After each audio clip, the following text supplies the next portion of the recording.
Hey everyone, and welcome to the channel. I'm Carshénah with versefilmsproductions, and this is SCREAMTOBER.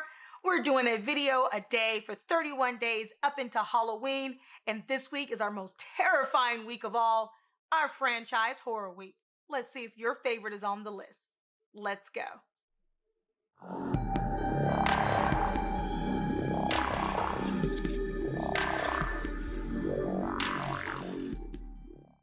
Let's start by definition. A franchise or franchising is a method of distributing products or services involving a franchisor who establishes the brand's trademark or trade name in a business system, and a franchisee who pays a royalty and often an initial fee for the right to do businesses under the franchisor's name and system. Wait, let's back this up. We're not talking McDonald's, Burger King, or Popeyes. We're talking horror franchise. We finally made it to our favorite franchise horror of all time. It's a tie. Friday the 13th and Halloween. What is that? Oh, hi. What are you doing out in this mess?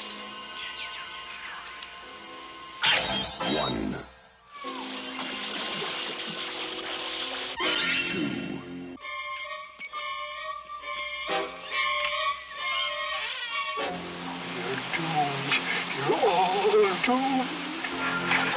3.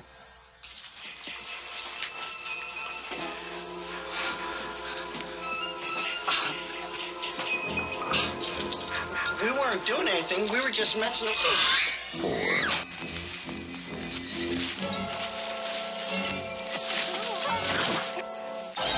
5. 6.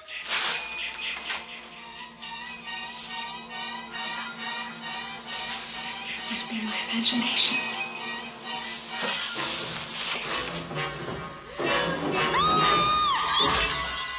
7. Can I help you?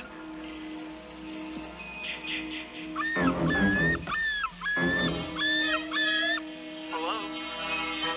8. 9.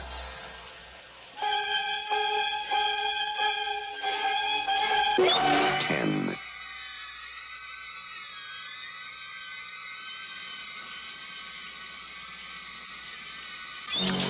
11.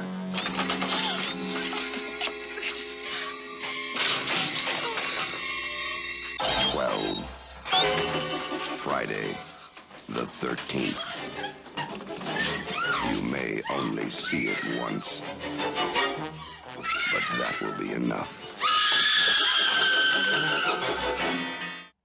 Okay, Dorothy, buckle your seatbelt. It's going to be a bumpy ride. Let's go over Friday the 13th and its movie franchise. To date, the Friday the 13th collection of movies spans a dozen releases that, as you'd expect, has seen a sizable evolution. What's happened over the course of the franchise is the promotion of the character of Jason Voorhees into a modern-day horror movie icon. The first Friday the 13th movie was created to cash in on the success of the first Halloween film. The first Friday the 13th film is a lot closer to its later sequels than the first Halloween is to its sequels, but it starts slashy and stays that way. The change of antagonist is interesting though, since most people probably don't remember that Jason wasn't the original killer. They created a monster in more ways than one. If you go back to the original film, released in 1980, the character of Jason was never intended to be a horror icon at all. That honor initially went to Jason's mother, Mrs. Voorhees, instead. The film was initiated by director Sean S. Cunningham, who was actively looking to make a low-budget horror that could capitalize on the thirst for such pictures at the time. He recruited a friend of his, Victor Miller, and the pair of them put together a screenplay and conceived the Jason character in doing so. So, to set the stage, Friday the 13th started off with Pamela Voorhees going on a killing spree with her reveal being completely out of nowhere. I mean, right? She got killed and the survivor of the movie was then jumped by the decayed corpse of a young Jason, which was just a dream or maybe not. We'll talk about that later. Then in the next movie, Jason was found alive and an adult, no less. Remember, he died as a child at Camp Crystal Lake, so killing people while wearing a sack on his head. He returned in the third movie, got his trademark hockey mask, survived once again, and then finally got his comeuppance in the 4th installment. There, he was killed by a boy named Tommy Jarvis, played by Corey Feldman, no less. Jason's death here was very extreme, making sure that he was totally and completely killed. Now, with Jason dead, they needed to go into a new direction. That gave us 1985's Friday the 13th Part 5, A New Beginning, directed by Danny Steinman. Corey Feldman couldn't fit the movie into his busy schedule outside of a quick cameo, so they went forward a few years and replaced him with John Shepard.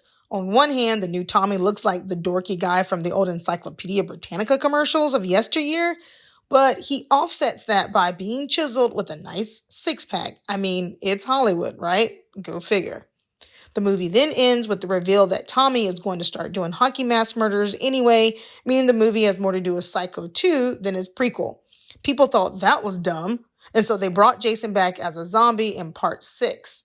Had Tommy survived, then promptly forgot about him. Still, he survived 3 Friday the 13th movies, making him the closest thing this franchise has to a heroic character. He also has an appearance in the recent video game and a major role in Freddy vs. Jason vs. Ash comic.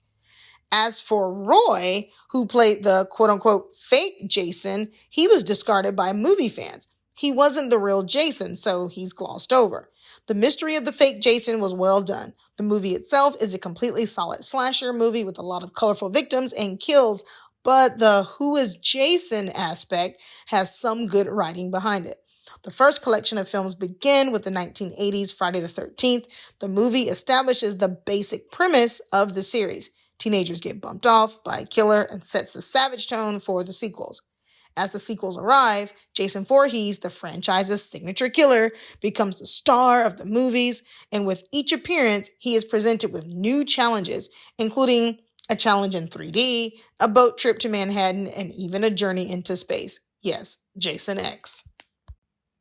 If you want to watch the original run of Friday films, the viewing order is Friday the 13th, 1980, Friday the 13th Part 2, 1981, Friday the 13th Part 3, 1982, Friday the 13th, The Final Chapter, 1984, Friday the 13th, A New Beginning, 1985, Friday the 13th Part 6, Jason Lives, 1986, Friday the 13th Part 7, The New Blood, 1988, Friday the 13th Part 8, Jason Takes Manhattan in 1989, Jason Goes to Hell, The Final Friday, 1993, and then Jason X, 2002. Now, you'll note from the above list that the 2 movies claim to be final entries in the series. Yeah, well, they're not. The 4th film, The Final Chapter, was envisioned as an end to Jason's story, but that didn't play out as intended. The same can be said of film number 9, The Final Friday, which also wasn't The Final Friday. If you watch the series in the above order, you will follow Jason's story, his subsequent deaths and resurrections, and his fondness for killing teenagers. You'll also get to watch Jason Goes to Hell, one of the most divisive entries in the whole series, and the lead-in for the Jason Voorhees / Freddy Krueger crossover. In addition to the 10 entries in the original series, Jason Voorhees went head-to-head with Freddy Krueger for the crossover movie Freddy vs. Jason. The film saw the 2 horror icons share the spotlight in an entry that brought together the long-running franchises. So, how did this crossover originate? Following the financial failure of Jason Takes Manhattan, Paramount Pictures sold the rights to the Friday series to New Line Cinema, the studio that owned A Nightmare on Elm Street. With 2 titanic horror franchises in its arsenal, New Line set to work on a team-up project. Yes, that's right, a team-up. The plan was to tease the crossover at the end of Jason Goes to Hell, then follow this up with Freddy vs. Jason. So that order goes Friday the 13th, 1980, Friday the 13th Part 2, 1981, Friday the 13th Part 3, 1982, Friday the 13th, The Final Chapter, 1984. Then comes in A Nightmare on Elm Street, 1984, Friday the 13th, A New Beginning, 1985, followed by A Nightmare on Elm Street 2, Freddy's Revenge, 1985. Then Friday the 13th, Part 6, Jason Lives in 1986. Nightmare goes back to A Nightmare on Elm Street 3, Dream Warriors, 1987. Friday the 13th, Part 7, The New Blood in 1988. A Nightmare on Elm Street 4, The Dream Master, also in 1988. Friday the 13th, Part 8, Jason Takes Manhattan, 1989. Nightmare on Elm Street 5, The Dream Child, 1989. Freddy's Dead, The Final Nightmare, which we all know it was not, in 1991. Then Jason Goes to Hell, The Final Friday in 1993. Freddy vs. Jason, 2003, which led to Jason X in 2002. Are you with me? That's the crossover timeline. And speaking of the crossover timeline, in 1987, Friday the 13th was turned into a TV series which ran for 3 seasons. However, despite the name, the show had nothing to do with the film franchise and did not feature Jason Voorhees. It was supposed to be this supernatural show where 3 people, Jack Marshak, Ryan DeLeon, and Mickey, his cousin, ran a shop that was bequeathed to them from their newly departed predecessor, Louis Vondrady, who made a pact with the devil and cursed all the items in his antique shop. Allegedly, the way that the story was to go, the 3 characters had to get the cursed objects back that were either sold by Louis in the shop previously or by the 3 characters who, when they first got the shop, they didn't know about the curse and tried to make money like one does at an antique shop, to break the curse and place them in their magically imbued vault at the antique shop with the premise that they would eventually find Jason Voorhees' cursed hockey mask and seal it away. Well, that never happened. But the series was a hit and they couldn't change the name or fit it into the Friday the 13th timeline. So they left it as a standalone, not to be confused with the slasher movie franchise. You should go check them out as it was one of my favorite horror TV shows growing up. Now, after 11 movies, including that Friday crossover, the decision was made to reboot the Friday franchise. The result was 2009's Friday the 13th, which reworked elements from the first 4 Friday films while updating the story for a new generation. Upon release, Friday the 13th was met with mixed reviews. As such, it remains the only entry in this particular series. The viewing order for this one is simple: Friday the 13th, 2009. So, what is your favorite Friday movie? Are you a fan of Jason? And if so, which do you believe is the best entry? Halloween night. A small American town. 15 years ago.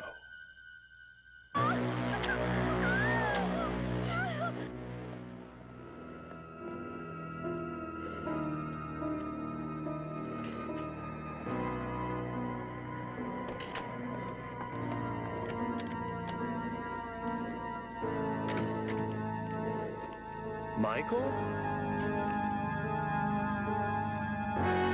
Halloween. You know it, and I know it.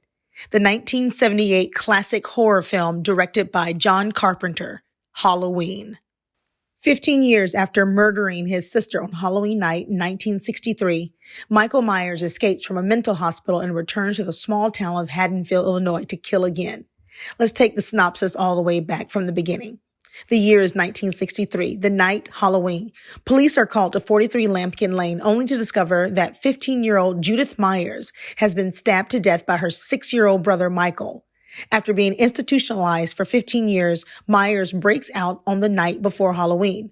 No one knows nor wants to find out what will happen on October 31st, 1978, besides Myers' psychiatrist, Dr. Loomis. He knows Michael is coming back to Haddonfield, but by the time the town realizes it, it'll be too late for many people. It stars Donald Pleasance as Dr. Loomis, Jamie Lee Curtis as Laurie, Tony Moran as Michael Myers, Nancy Keys as Annie, PJ Souls as Linda, Charles Cyphers as Brackett, Kyle Richards as Lindsay, Brian Andrews as Tommy. The music for the film Halloween, written and performed by John Carpenter himself, is instead credited to the Bowling Green Philharmonic Orchestra. Carpenter grew up in Bowling Green, Kentucky. Here are some fun facts about Halloween.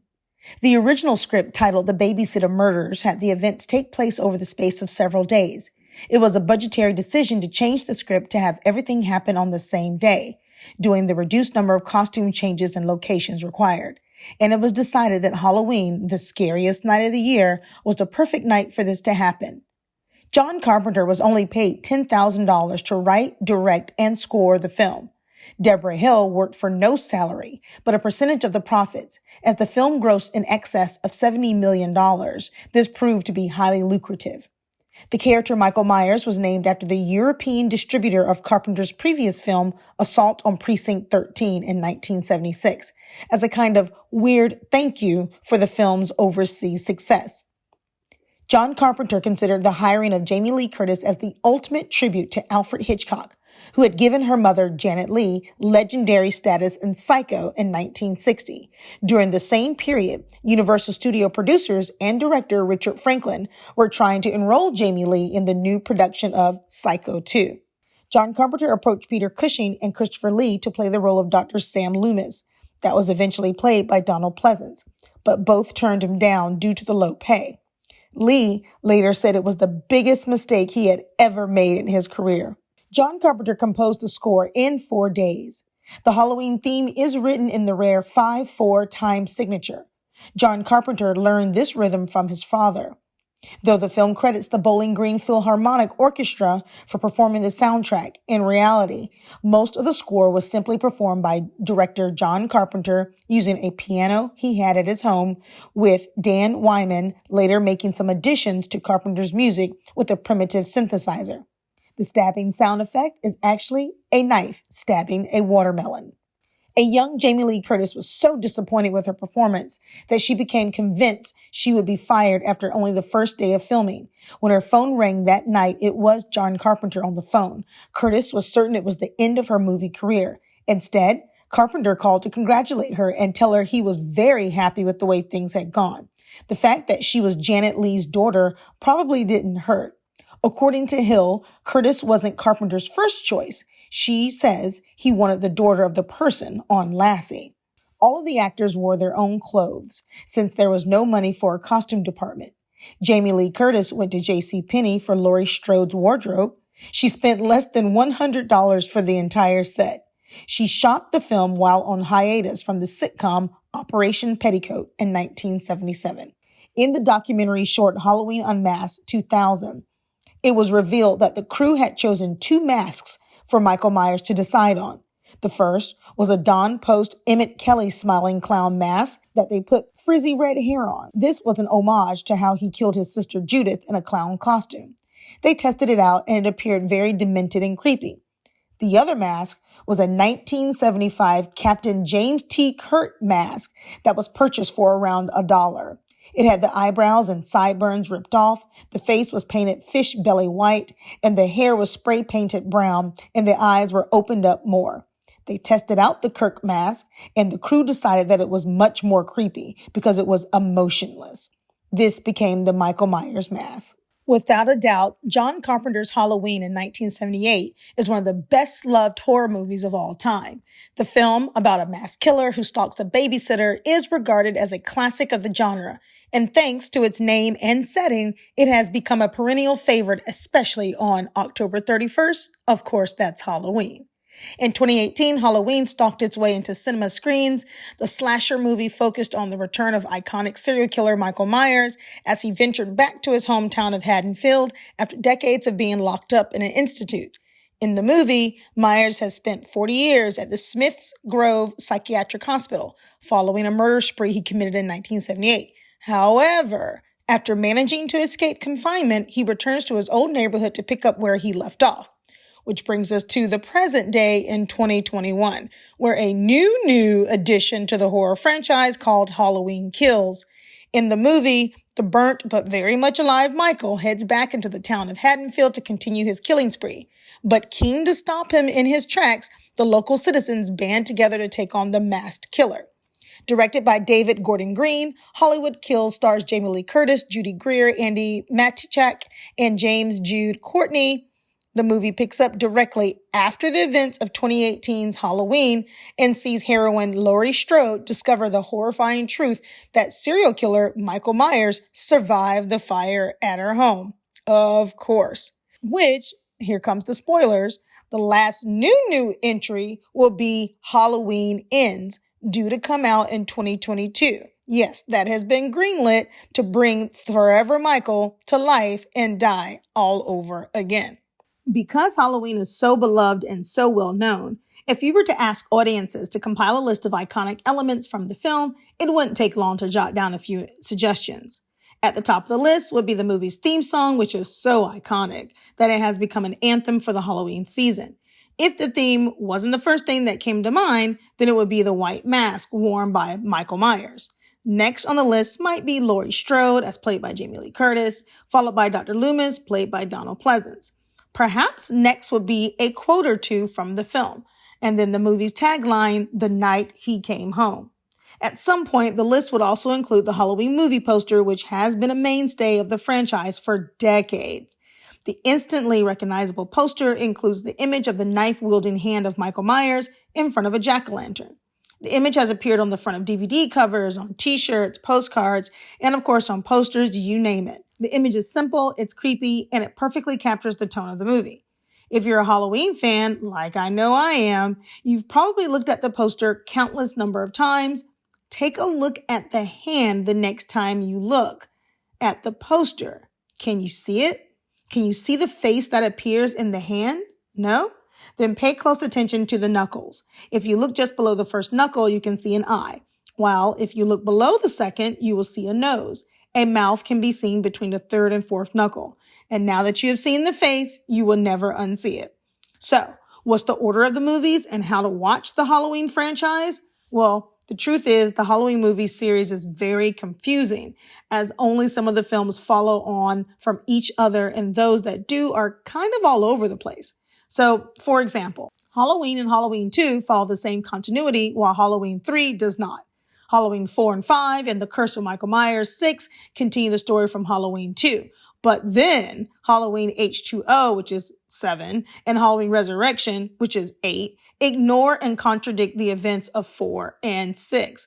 Halloween 07 and Halloween 209 are reboots of the series, so just ignore everything that's come before it. While Halloween in 2018 is a direct sequel to Halloween 78 and ignores every other movie in the series, be it original run or reboot.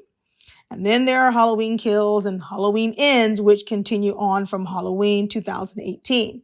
So let's clear things up a little. There are multiple guides, as there are multiple paths you can take with the series, depending on what continuity you want to follow. The first viewing order is very, very simple, as it is the order in which the movies were produced. If you simply want to watch every Halloween movie, regardless of continuity, then this is the list for you. Halloween, 1978. Halloween 2, 1981. Halloween 3, Season of the Witch, 1982. Halloween 4, The Return of Michael Myers, 1988. Halloween 5, The Revenge of Michael Myers, 1989. Halloween, The Curse of Michael Myers, 1995. Halloween H2O, 1998. Halloween Resurrection, 2002. Halloween 2007, Halloween 2, 2009, Halloween 2018, Halloween Kills 2021, and of course next year, Halloween Ends 2022. The benefit of watching this order is that you get to see all the movies that have been produced. The downside, as I said before, is that the series, the franchise is all over the place. So watching the movies in this order will have you scratching your head, as it won't make a great deal of sense. So you can also view it the Dr. Loomis order. If you choose this option, then you are following the continuity, which revolves around Dr. Sam Loomis. The order is as follows: Halloween 1978, Halloween 2, 1981, then jumps to Halloween 4, The Return of Michael Myers, 1988, Halloween 5, The Revenge of Michael Myers, 1989, and then Halloween 6, The Curse of Michael Myers, 1995. Or you can watch the Laurie Strode order. This viewing order focuses just on Laurie Strode. Laurie encounters Michael Myers in 1978 before encountering him again 20 years later in Halloween H2O. So that order includes just 4 movies, which would be Halloween 1978, Halloween 2, 1981, then Halloween H2O 1998, then Halloween Resurrection 2002. This order ignores 3 through 6, so don't worry about it, just skip them. Then we can move on to the Rob Zombie order. And of course, Rob Zombie did the reboot. He did the reboot for the Texas Chainsaw Massacre as well. So then he played his hand for the Halloween reboot here. This order for the entire series just has Halloween 2007 and Halloween 2, 2009. Then we move on to the new order. This is the most recent order and factors in 4 movies, the original Halloween plus 3 sequels. This order ignores every movie that came after 1978 and before 2018. In this order, Laurie meets Michael in Halloween in 1978, then doesn't meet him again until 2018, which is 40 years later. None of the other movies matter. So if you choose this option, all you need to do is watch the original movie and then watch Halloween 2018, Halloween Kills 2021, then Halloween Ends 2022.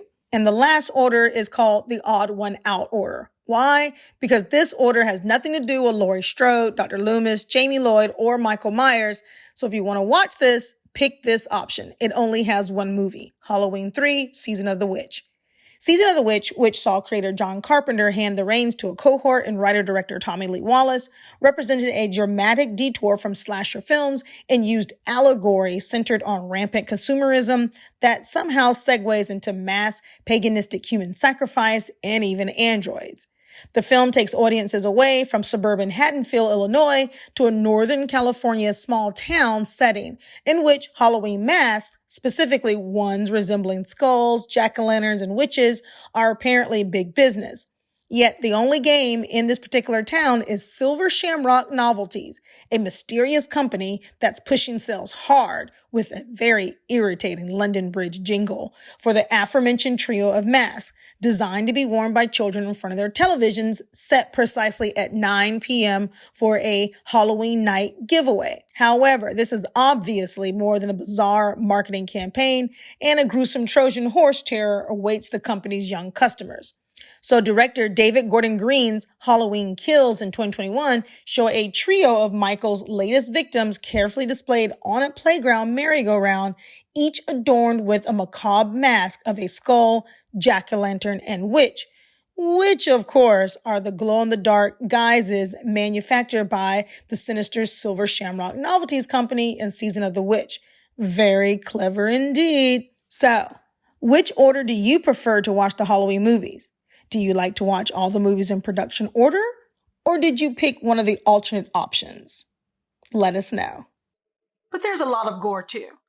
And that was the main selling point for each of these movies when they were released, each one promising a more extreme scenario than the last. And I think their reputation was well deserved. Thanks so much for watching, everyone. I'm Carshénah with versefilmsproductions. We hope you enjoyed our Screamtober week right here on the channel. Make sure that you hit that notification bell, like, subscribe, and share. And we hope to see you at the next one. Take care.